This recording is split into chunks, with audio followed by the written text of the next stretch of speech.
Hay conmoción en Perú porque han detenido a un exdirector de la policía.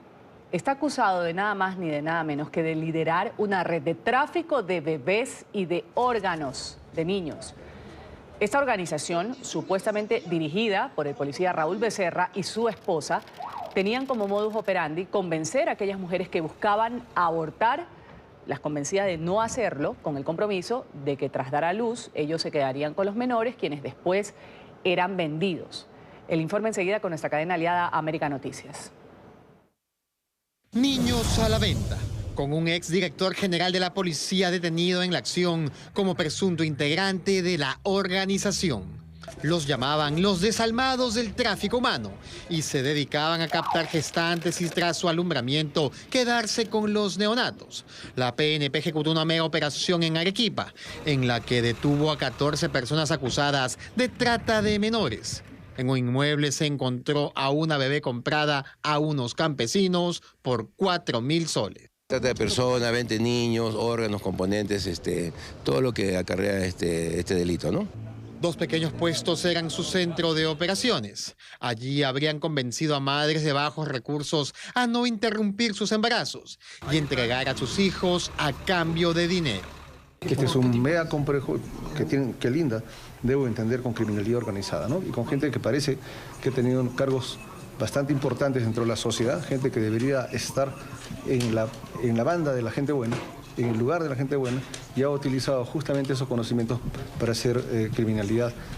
Viviendas fueron allanadas. En una de ellas se ubicó al general en situación de retiro Raúl Becerra Velarde, quien entre 2010 y 2011 estuvo a la cabeza de la institución policial. Al oficial se le relaciona con quien sería la cabecilla del clan, Cintia Nieto Preciado. Hay 14 personas intervenidas, 22 viviendas. Hasta el momento hay 7 aquí en este local de Ipincro y esperemos que prontamente lleguen los demás. Becerra apenas comentó su detención, pero negó su participación en una banda. Tiene que decir si estoy inocente, ¿por qué lo están involucrando? En general, si nos pudiera usted contar un poco. No es la primera vez que el exdirector PNP está en problemas. En 2011 fue denunciado por una capitana por acoso y abuso de autoridad. Becerra dijo no conocer a la oficial, pero el Consejo de Justicia Militar identificó que hubo más de 200 llamadas entre ellos. Los detenidos estarán bajo custodia durante 10 días en la Unidad de Crimen Organizado de Arequipa. Vamos a saludar a esta hora a Lisbeth Vergaray. Ella nos acompaña desde Lima, es coordinadora en Perú de la ONG de Solidaridad. Esta es una ONG que trabaja en defensa del derecho de los niños, llamada Terre des Hommes Suisse. Gracias por estar con nosotros, Lisbeth. Bienvenida a la mañana de NTN 24. Muchas gracias también, Ruth, querida Ruth. Muchas gracias. Ustedes, Lisbeth, están enterados de este caso, en el cual pues es doblemente dramática la situación, vista desde el punto que hay un delito terrible como el hecho de vender o traficar a bebés, órganos también. Y como punto número 2, que sea un policía, un exdirector, alguien que conoce cómo debe llevarse la protección a un pueblo, quien ha integrado, según las investigaciones, esta banda delictiva. ¿Qué se sabe hasta el momento sobre esto? Definitivamente esta situación es lamentable. Siguen las investigaciones, el acusado está detenido. Sin embargo, esta modalidad de tráfico de menores no es nueva en Perú, sin embargo no es la más alta, pero sin embargo implica a muchas víctimas y las nuevas modalidades que van surgiendo en el país, ¿no? Y se aprovechan de mujeres en situación de pobreza y muchas en pobreza extrema. Por la parte económica es un factor de riesgo para la trata de personas y sobre todo para el tráfico de menores, ¿no?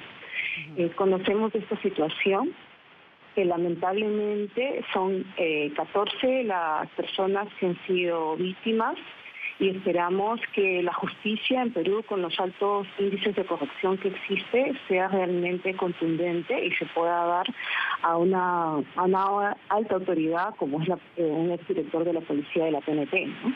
Así es. ¿Qué es lo que se sabe o qué conoce Perú de este señor que no era desconocido por la sociedad? Raúl Becerra, que fue un director de la policía, durante muchos años estuvo en el cargo de esta institución.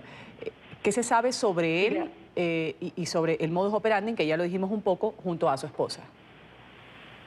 Normalmente no se conocía sobre este modus operandi, ¿no? Se ha conocido ahora recientemente este caso, que también tiene una denuncia por acoso sexual, pero sin embargo a nivel de la prensa y a nivel de las denuncias que han existido, como es un alto funcionario, se conocía más bien el otro lado de su aspecto, ¿no? Profesional, que luchaba contra el tráfico, contra la delincuencia y contra todos los delitos conexos a la trata y al tráfico de menores. Y entonces es realmente algo sorpresivo para nosotros de que este general esté involucrado en el tema. Lisset, nos sorprende, ¿no? ¿de cuántos niños o cuántos casos se puede estar hablando en esta investigación de tráfico de menores? Se habla de más de 15 casos.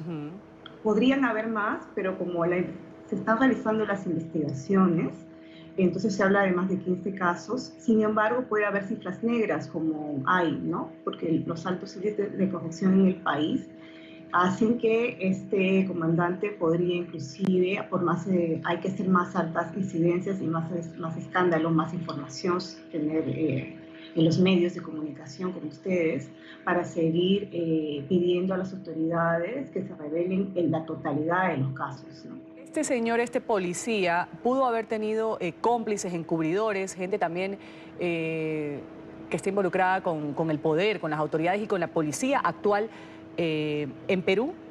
¿Se ha conocido algo de eso? Definitivamente sí. Ajá. Sí, definitivamente sí. Sí, totalmente sus cómplices. Generalmente cuando se captan mujeres, tienen a otras mujeres. ¿Por qué? Porque el tema de afinidad, el tema del embarazo, que es un tema un poco más sensible, entonces pueden ser policías mujeres o personas delincuentes, bandas, que están coludidas con la policía, ¿no? ¿Cuáles son las opciones que hay en Perú, por ejemplo, con este tipo de casos que han caído en la red de un exdirector de la policía que se ha aprovechado, como lo decíamos al principio de este reportaje, quizás de la situación emocional un poco debilitada, de la situación económica de estas madres, en muchas ocasiones madres solteras? ¿Qué salida hay para estas personas que se encuentran en una situación particular vulnerable? Bueno, el Estado peruano tiene políticas para la población vulnerable, como ofertas de empleo, por ejemplo, laboral, pero son realmente medidas todavía muy incipientes y precarias. Se necesita mirar estas nuevas modalidades de trata y de tráfico de menores, porque generalmente en el Perú se conoce la trata con fines de explotación sexual y laboral. Son casi el más del 70% de casos. Esta nueva modalidad de tráfico de bebés es muy poco conocida, muy poco explorada y por lo tanto las respuestas son mínimas, ¿no? Más que la persecución del delito, que es lo principal que se realiza en estos casos en el país. Para las medidas de protección o de atención y de reintegración, ahí tenemos debilidades todavía que son retos y desafíos que el Estado peruano y que las organizaciones de la sociedad civil necesitamos seguir mirando y trabajando. Lisset, este es un caso que, como usted bien lo ha dicho, ha sorprendido, ha reventado en los últimos días en Perú, ha llamado la atención y ha generado una conmoción social importante. ¿Qué se sabe de estos menores, de estos chiquitos que pudieron haber sido vendidos a otras familias o haber sido traficados, y de las madres? ¿Se tiene ya identificado a los niños, a las familias y a las mamás? Sí, no se ha identificado a todos, lamentablemente. Aún hay menores que no están protegidos aún, y hay otros que el Ministerio de la Mujer ha reservado los casos, no ha dicho cuántos aún están en custodia con el Ministerio de la Mujer, ¿no? Porque están haciendo toda la investigación. Se oscila en que por lo menos más de la tercera parte aún están por investigar dónde se encuentran, en qué familias, ¿no? Según la Constitución de Perú, ¿qué es lo que va a suceder con estos menores cuando han sido, por consentimiento, quizás en algunos casos, de sus propias madres, haber sido entregados a otras familias o haber sido vendidos? Generalmente la Constitución del Perú, la ley peruana, lo que menciona es que pasa a custodia de la Dirección de Niñez del Ministerio de la Mujer para que estén en un albergue o en un centro de atención residencial hasta que pueda calificarse a un pariente cercano, ¿no?, a la familia, porque la familia puede ser descalificada, pero eso tiene que ser con una investigación tutelar primero. Y luego de eso, o se quedan en el centro de atención residencial, si es que hay una investigación de riesgo que no permite o no existe un familiar que pueda estar dentro con el cuidado del niño o de la niña, ¿no? Vamos a agradecer, ha estado con nosotros Lisette Vergaray, coordinadora en Perú de una ONG, Terre des Hommes Suisse, precisamente que trabaja en pro del derecho de los más vulnerables, en este caso los niños. Gracias por haber estado con nosotros aquí en la mañana hablándonos sobre este tema. Un exdirector de la policía en Perú implicado en una red de tráfico de personas recién nacidas. Muchas gracias también por la entrevista. Gracias, un buen día. Hasta luego.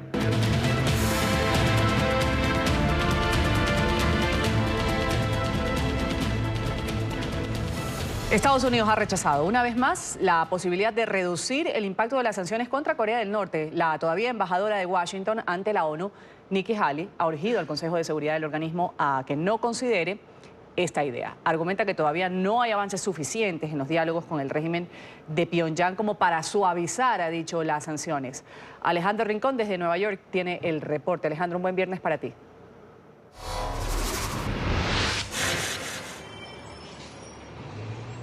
Hola, es un gusto saludarlos desde Nueva York. En las últimas horas, el Consejo de Seguridad de la ONU adelantó una sesión de consultas a puerta cerrada con el objetivo de discutir la posibilidad de aliviar las sanciones impuestas a Corea del Norte, algo promovido por China, que tiene la presidencia por el mes de noviembre del ente rector de la ONU. Una decisión, la de China, respaldada por Rusia, que va en contravía directa de los intereses de los Estados Unidos, que justo al terminar esa sesión reafirmó esta oposición a que se alivien las sanciones en contra del régimen de Pyongyang. Esa molestia de los Estados Unidos por las intenciones chinas y rusas la dejó ver la embajadora Nikki Haley a través de las siguientes declaraciones.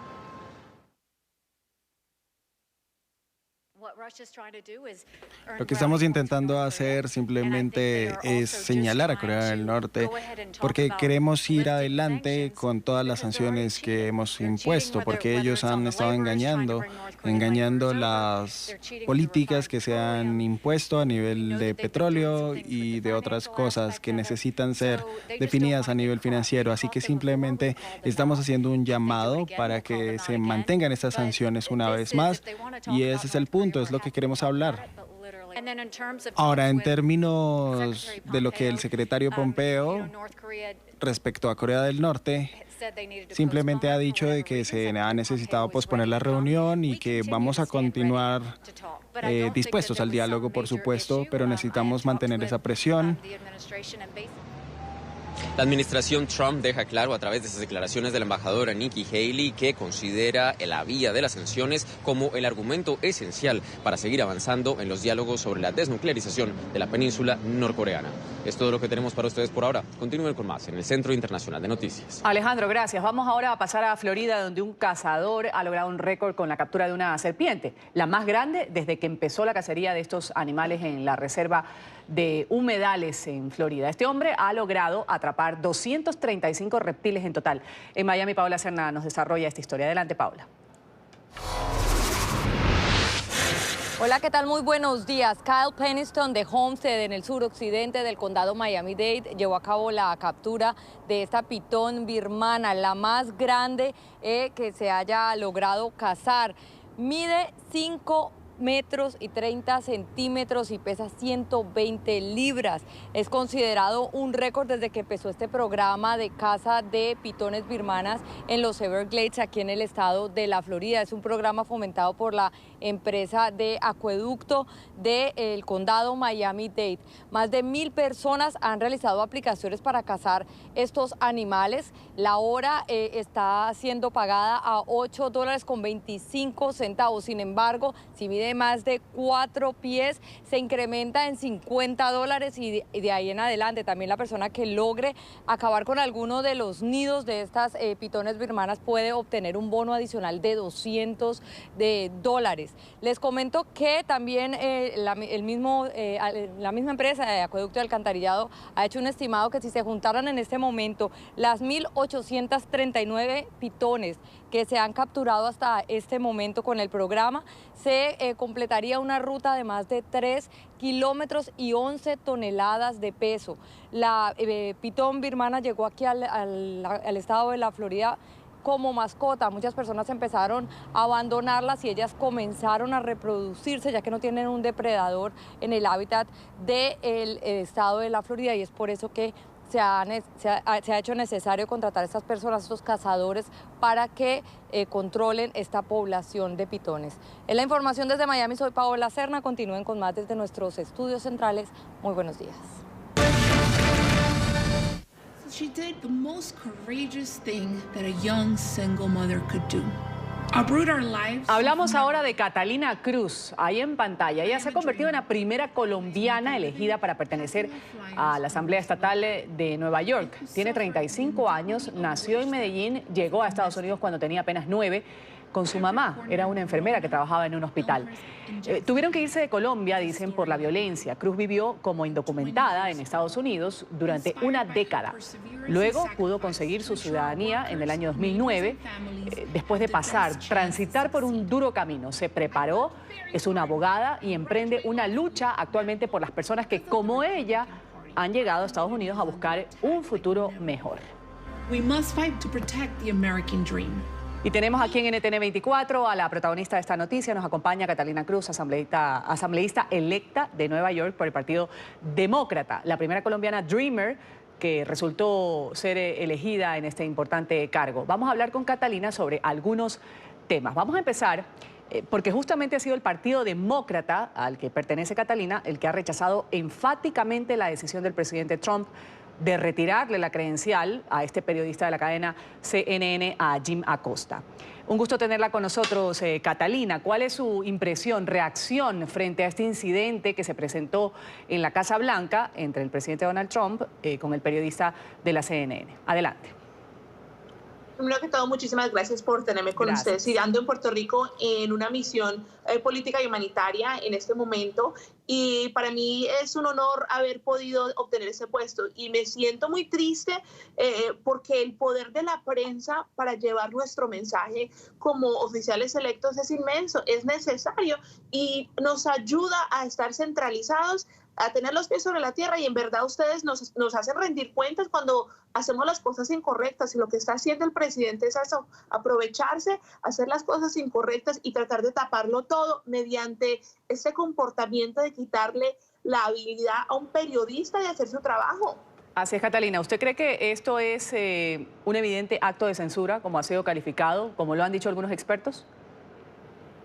Absolutamente, y está utilizando una excusa de que él manoteó a una joven y todo el mundo vio ese video. Eso no se lo cree nadie. Él lo que está buscando es censurar a los periodistas que no están de acuerdo o que no están dispuestos a callarse la verdad.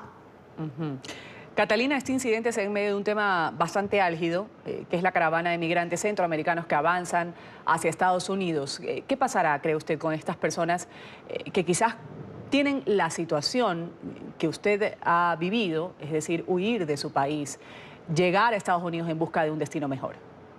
Claro, y mira, yo creo que lo primero es darnos cuenta que él está llamando a un éxodo de refugiados, le está llamando caravana de inmigrantes ilegales. Esas son dos cosas muy diferentes.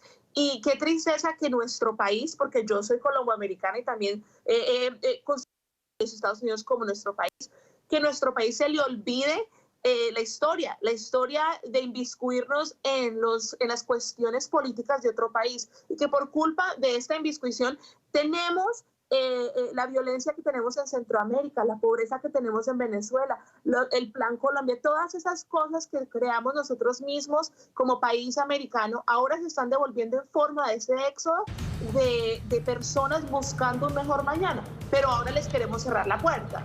Catalina Cruz ha estado con nosotros, la primera colombiana que llega a pertenecer a la Asamblea Estatal de Nueva York. Gracias por haber hablado con nosotros. Aquí hacemos una primera pausa en la mañana y cuando retornemos hablamos de un muerto, de 2 heridos también que ha dejado un ataque terrorista en Australia, reivindicado por el autodenominado Estado Islámico. Ya volvemos. Ya regresamos con La Mañana.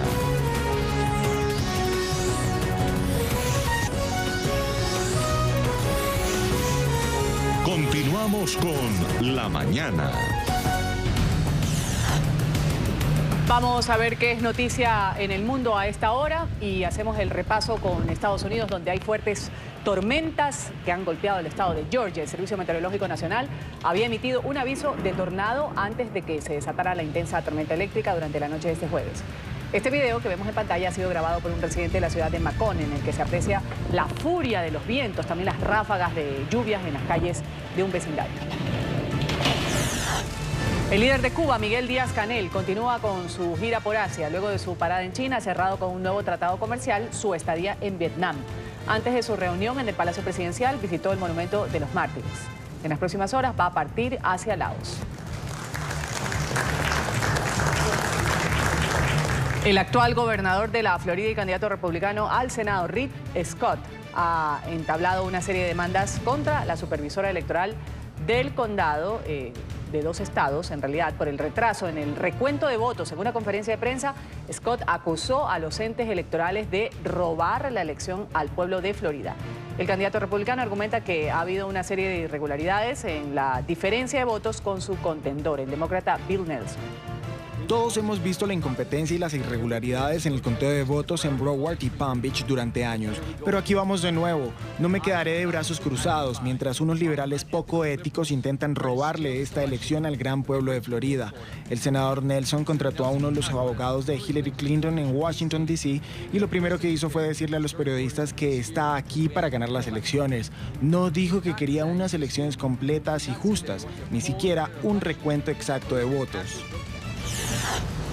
La contaminación en Nueva Delhi alcanza niveles tóxicos peligrosos. Las autoridades del gobierno de India han comenzado a tomar medidas para intentar reducir la nube de contaminación que envuelve a la ciudad. La policía realiza controles para evitar el ingreso de camiones a las zonas más afectadas por la mala calidad del aire.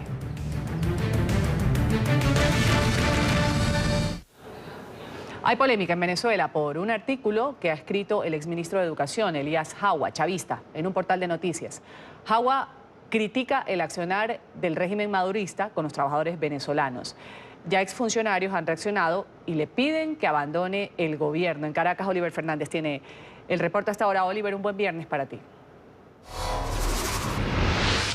Un buen día para ti, Ruth. Un placer saludarte desde Caracas. Así es, la llamada revolución bolivariana pareciera implosionar. Y es que el exministro Elías Jagua ha dicho que no se pueden violar los derechos de los trabajadores por el solo hecho de protestar por sus reivindicaciones salariales. Ruth, y es que en los últimos meses, en los últimos años, hemos registrado la cantidad de protestas precisamente de los funcionarios de la administración pública, de Corpoelec, de PDVSA, del Banco Central de Venezuela, de las enfermeras, que por supuesto vimos una lucha incansable por varios meses tratando de pedir sus reivindicaciones salariales, y que una vez que lograron que se pudieran esas reivindicaciones adjudicar a cada una de las enfermeras, pues el gobierno de Nicolás Maduro, con este aumento de sueldo, pues prácticamente ha hecho que se vuelva sal y agua el sueldo de los trabajadores. Y es precisamente ese artículo que ha escrito el exministro Elías Jagua,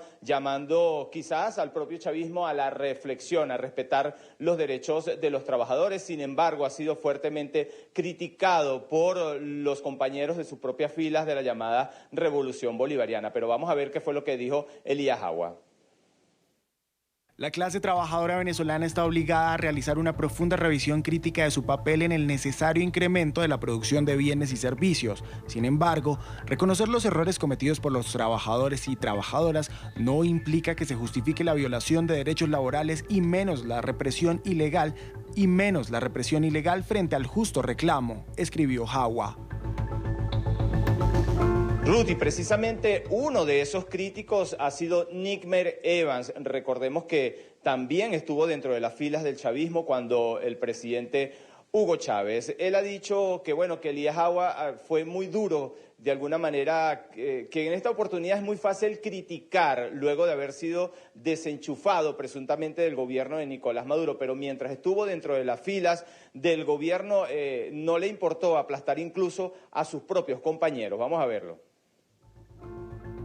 Qué buenos son criticando cuando los desenchufan, pero implacables cuando otros éramos aplastados desde adentro. Bienvenido, Elías. Termina de salir del closet.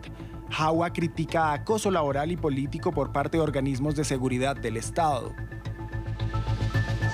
Ruth, los propios funcionarios que continúan dentro de la llamada revolución bolivariana esperan de alguna manera que el exministro Elías Agua pueda marcar distancia de la llamada revolución bolivariana luego de este artículo que fue publicado en un portal del gobierno denominado Aporrea. Es la información que nosotros podemos aportar a esta hora. Desde Caracas volvemos contigo a la mañana de NTN 24. Oliver, antes de concluir, me queda una duda. La llamada revolución bolivariana, ¿a quién responde ahora? ¿A los maduristas o a los chavistas? ¿Cómo está la cosa? Bueno, Ruth, esa es una pregunta muy interesante, porque acá en Venezuela lo que se ha dicho es que precisamente el propio chavismo está dividido. De alguna manera, unos responden al propio presidente de la República, Nicolás Maduro, y otro grupo responde a otro de los hombres fuertes del chavismo, como lo es Diosdado Cabello. Es de alguna manera un debate que se ha venido dando en Venezuela y de alguna manera se ha visto también por el movimiento de las piezas. Por ejemplo, el funcionario del SEBIN, quien lo dirigía, Gustavo González López, fue sacado de alguna manera y esto supuestamente trajo bastante molestia por parte de uno de los hombres fuertes del chavismo, como lo es Diosdado Cabello. Ahora presuntamente este nuevo director del Servicio Bolivariano de Inteligencia Nacional, SEBIN, responde al mandato del propio presidente de la República y no a Diosdado Cabello como respondía presuntamente Gustavo González López. Ruth. Claro, la revolución bolivariana pues, queda en una incógnita, responde al poder, a la conveniencia o a qué. Vamos a agradecerte por o a la ideología también, por ese reporte, a Oliver Fernández desde Caracas por haber estado con nosotros en la mañana de NTN 24.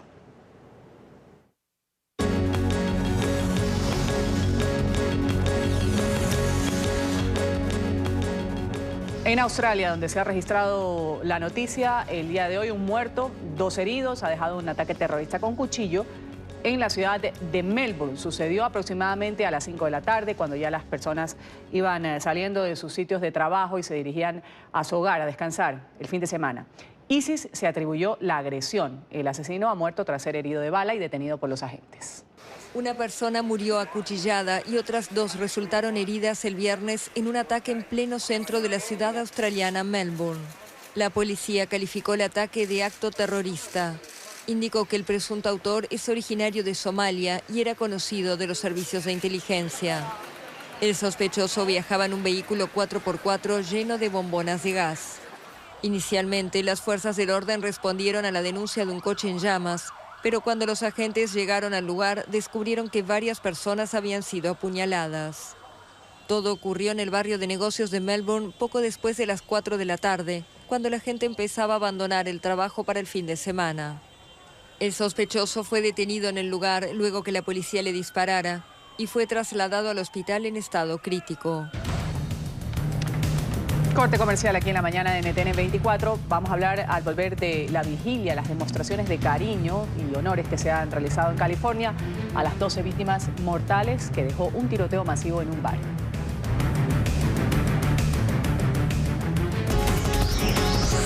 Ya regresamos con La Mañana.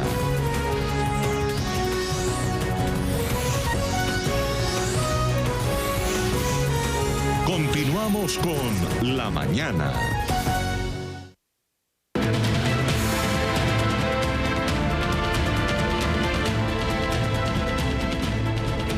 España es sede de la edición número 19 del Foro Iberoamericano. Desde este escenario internacional, la vicepresidenta de Colombia, Marta Lucía Ramírez, ha criticado la posición de varios países de la región frente a la crisis que vive Venezuela. NTN 24 en el lugar de la noticia con Marcelo Moncayo. Marcelo. Hola, ¿qué tal? Un cordial saludo para todos ustedes en la mañana, amigos televidentes. Este día aquí en la capital española se realiza la 19ª edición del Foro Iberoamericano.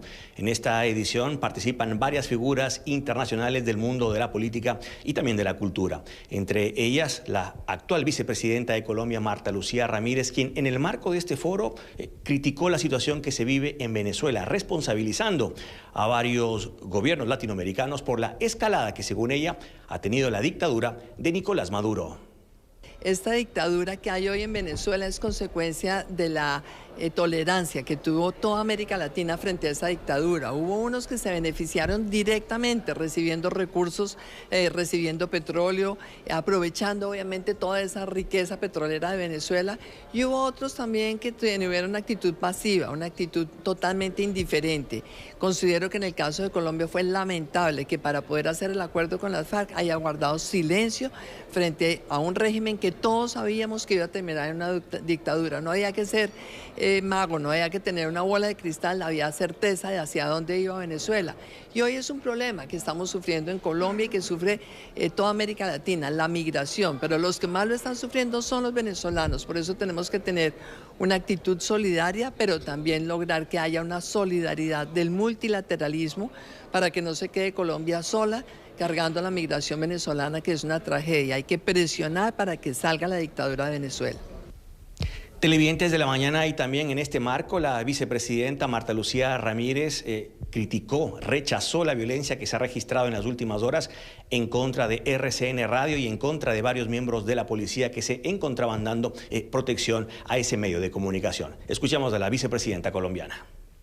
Que es totalmente inaceptable que haya vías de hecho, es totalmente inaceptable que haya violencia contra los policías, que haya violencia contra los medios de comunicación.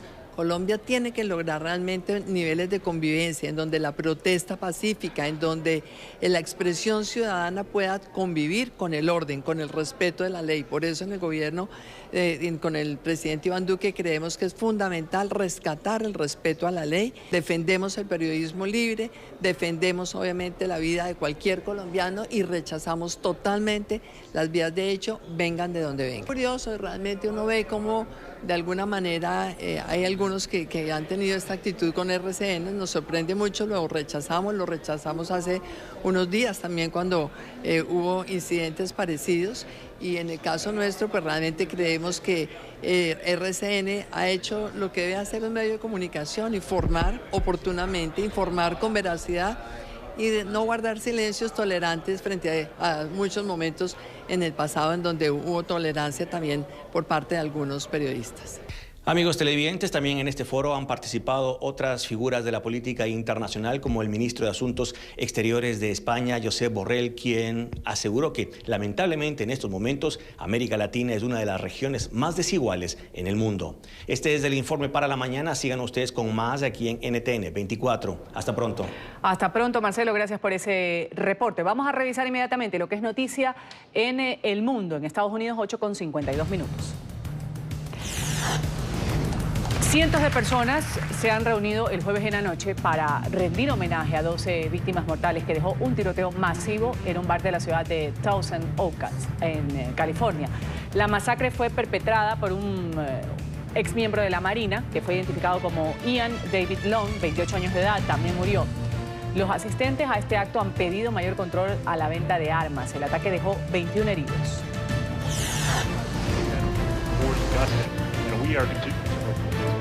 30.000 personas han sido evacuadas hasta ahora por un incendio en el norte de California. Las llamas han arrasado la localidad de Paradise, donde hogares y edificios públicos han sido completamente destruidos por las llamas. El fuego ha quemado más de 8.000 hectáreas en menos de 24 horas y sigue avanzando, impulsado por la sequedad de los terrenos y también los fuertes vientos. Los equipos de rescate informaron que múltiples personas han sufrido quemaduras de gravedad.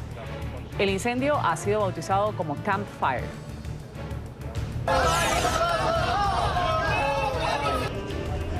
Cientos de manifestantes en varias ciudades de Estados Unidos han exigido al gobierno del presidente Trump que mantenga la investigación sobre la trama rusa que lidera el fiscal especial Robert Mueller. Los manifestantes en ciudades como Washington, también en Nueva York, han expresado su temor de que el Departamento de Justicia cumpla finalmente con el deseo de Trump de cerrar las pesquisas. Caos y vandalismo en medio de marchas registradas en Colombia por parte de estudiantes. Al menos 8 policías resultaron heridos en Bogotá. Ahí vemos a los alumnos de universidades públicas que están exigiendo al gobierno un aumento en el presupuesto destinado para el funcionamiento de las instituciones. Sin embargo, la protesta ha terminado en desórdenes y en bloqueo de vías. El presidente Duque ha expresado su rechazo a los actos vandálicos. También quiero expresar que el deber de las autoridades es encontrar a los responsables y llevarlos a la justicia. para que la justicia opere, porque lo que hay es una violación flagrante de la Constitución y de la ley. Y esto ocurrió en medio de los bloqueos en la capital colombiana. Un vehículo fue rodeado por manifestantes, al parecer entre ellos varios estudiantes. La policía de Bogotá cree que se trata de una mujer que iba al volante. Se ve cuando aparentemente es acosada por quienes la rodean. La mujer arranca el vehículo, embiste a varias personas. Hasta el momento, según la policía, no hay reporte de heridos tras este hecho.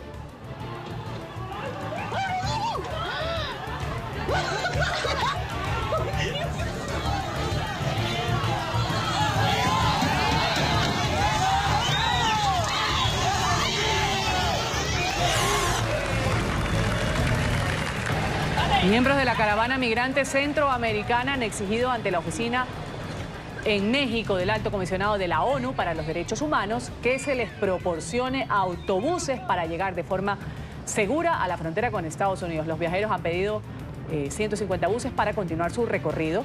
Ellos están argumentando que su solicitud corresponde a mejorar sus condiciones de seguridad durante este viaje.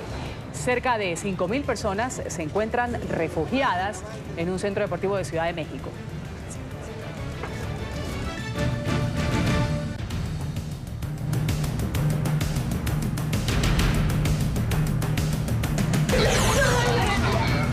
El gobernador del estado de Veracruz ha informado que el autor material del asesinato de la hija de una diputada federal, ocurrido el jueves, fue hallado muerto en el vehículo que presuntamente utilizó para perpetrar su crimen. Ahí vemos al momento en el que la diputada Carmen Medel Palma, del partido del presidente electo Andrés Manuel López Obrador, recibió en el recinto una llamada telefónica. Ahí se le informaba el asesinato de su hija. Esto le ocasionó una crisis de nervios, también derivó en la suspensión de la sesión parlamentaria.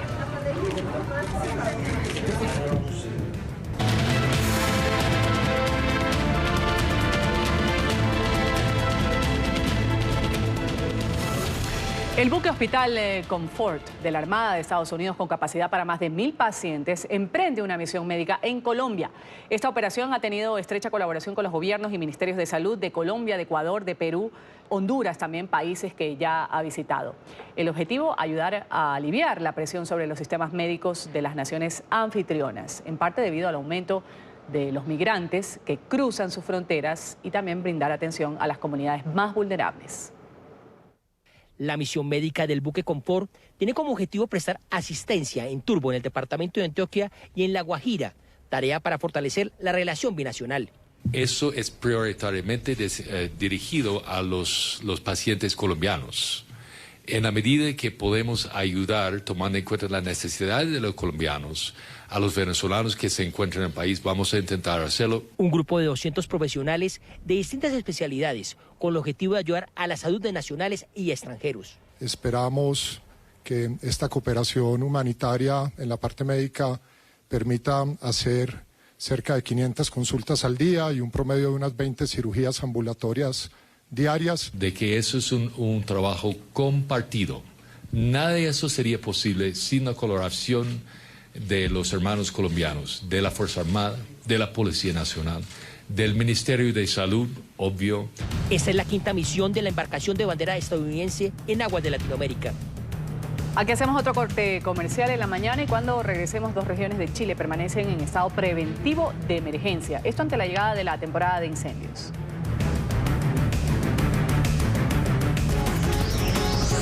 Ya regresamos con La Mañana.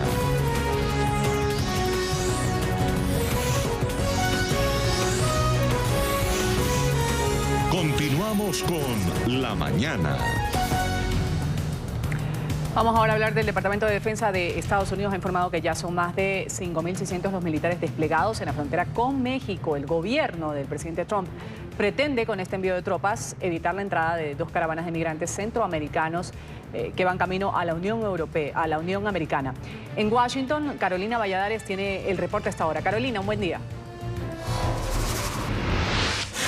¿qué tal? Buenos días, saludos desde Washington. Pues como dices, esos 5.600 militares de los que habla el Departamento de Defensa en realidad son los que ya están físicamente desplegados en la frontera sur de los Estados Unidos, de ese total de 7.000 que finalmente van a estar desplegados, cuyo objetivo es frenar el avance de esas dos caravanas de migrantes centroamericanos que hace días ya pusieron rumbo a los Estados Unidos.